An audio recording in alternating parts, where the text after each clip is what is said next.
All politics is moral.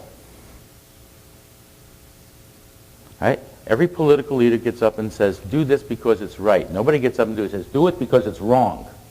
It's evil. Go do it. You know? Sorry. Doesn't happen.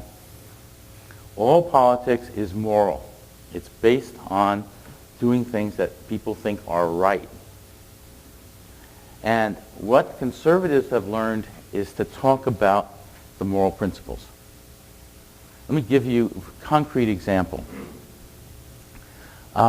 In Obama's health plan, at the very beginning, a year and a half ago, Frank Luntz put out a memo about how the conservatives could fight it and why they should fight it. That they should fight it on moral grounds. What are the moral principles should use? 2, freedom and life. Freedom, it's a government takeover. Life, there are death panels. Over and over again. You repeat it, and the frame gets active. The moral principle gets active. The conservative version of freedom gets active. The conservative version of life gets active. Got it? That is, their versions of these concepts get activated every time it's repeated. And it, says, this is an immoral program. What did the Obama people do? Screwed up completely. They didn't understand this. What they did was follow Enlightenment reason. They gave a list of policies. Now, you know what the policies are if you follow this at all. America is weird. They don't have a healthcare system like you guys do. So they had to try to pick out the properties of the healthcare system that would be nice. They said, okay, there are going to be no preconditions. That is, they're not going to be able to cancel your insurance, deny you insurance if you have had cancer before. Right? They're going to be, if you change jobs, you're going to be able to keep your health care. You guys just take this for granted. In America, it's a big deal. So they had to make up a list of all the pieces of your health care program that would be nice to have. And and of course there are hundreds of them, but they've said, okay, let's go to the top 24. They got the, they said because, they're going to go and they're going to just go after the top 24.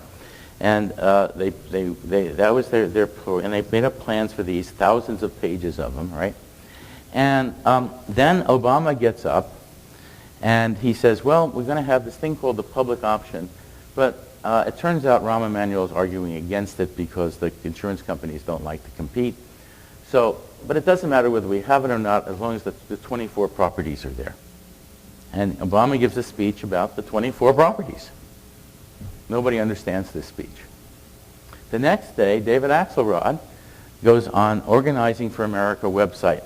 They're going to send out an army of tens of thousands of people who worked in the campaign to knock on doors that say, support the administration health care plan.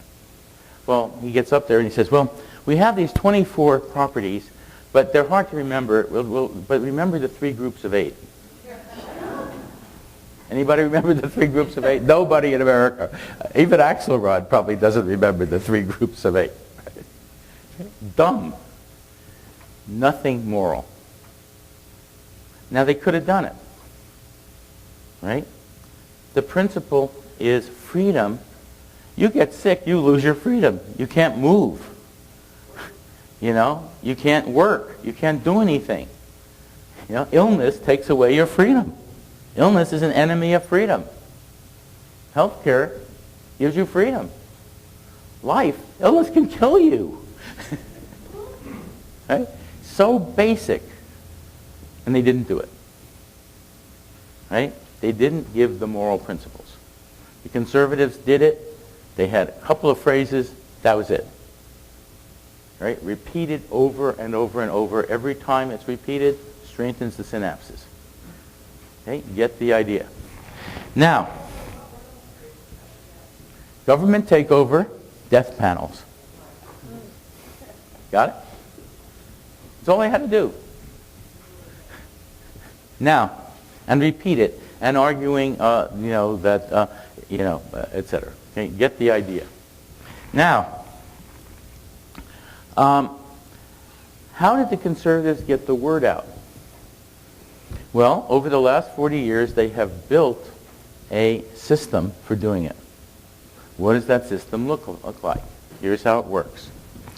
First, they figured out what conservatism was about, which we'll talk about in a minute. They don't do it in the terms I've done, but they have an idea. They have a general idea of conservatism in general.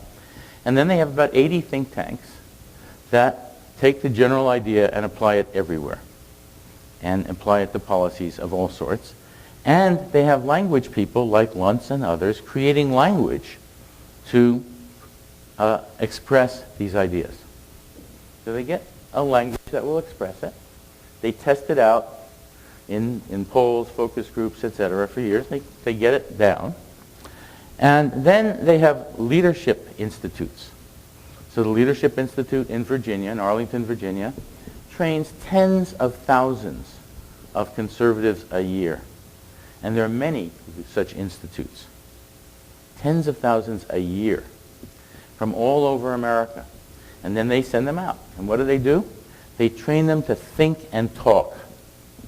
Not organized politically, not all of those things, not, on the ground training. They have that separate.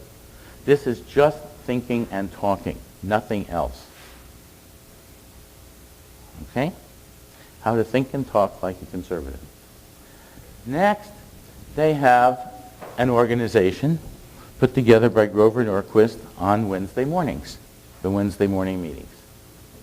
I know all about this because one of my students did a dissertation on Washington think tanks, went to interview Norquist. Norquist invited him to come to the Wednesday morning meetings for 3 months.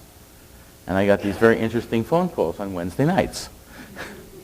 And Norquist was very proud. He didn't care if a Berkeley student was doing it.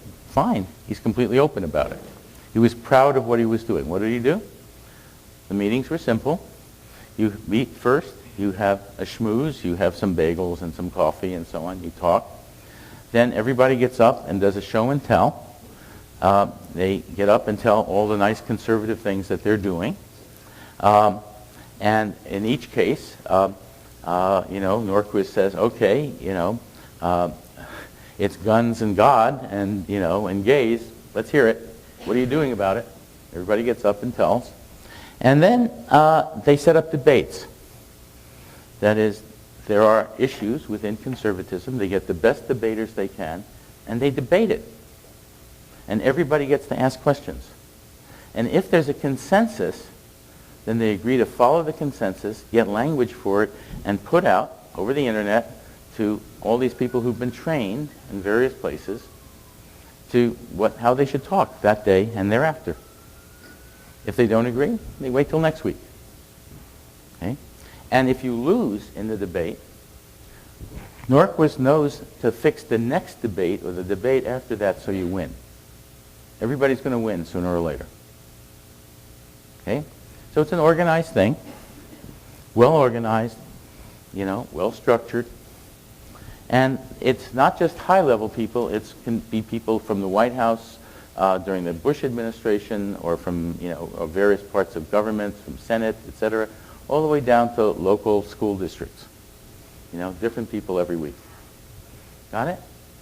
Now, then they have booking agencies to book the speakers that they've trained who are, on radio and TV all over America and in, various other venues, okay, chambers of commerce, etc., churches.